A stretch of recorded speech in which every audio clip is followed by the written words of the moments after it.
कोणाची भीती वाटते तुम्हाला? माझ्या आजीची वाटते. इथे नाही वाटत. नाही, परिस्थितीने असं घडवलेलं आहे की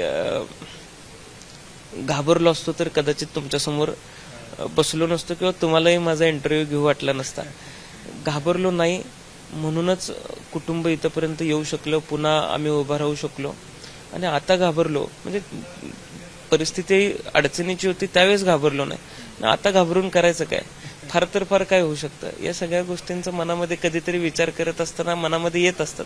त्यामुळे भीती नाही शिवत मनाला कधी. आता आजीला घाबरताय म्हणून तोच लिंक जोडून प्रश्न घेतोय आणि सगळ्या महाराष्ट्राला पडतो, आणि जोपर्यंत ती गोष्ट होणार नाही तोपर्यंत तो प्रश्न विचारलाच जाणार आहे. प्रश्न काय आहे तुम्हाला माहिती आहे?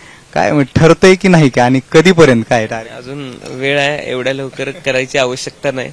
आणि मलाही कधी कधी असं वाटतं की आपलं स्वातंत्र्य दुसऱ्याला भगवत नाही का काय असं वाटतं.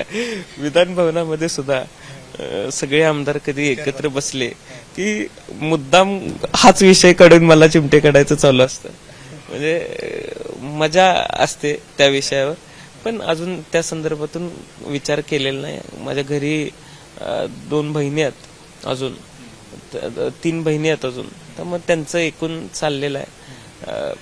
सगळं झाल्यानंतर निवांत करता येईल.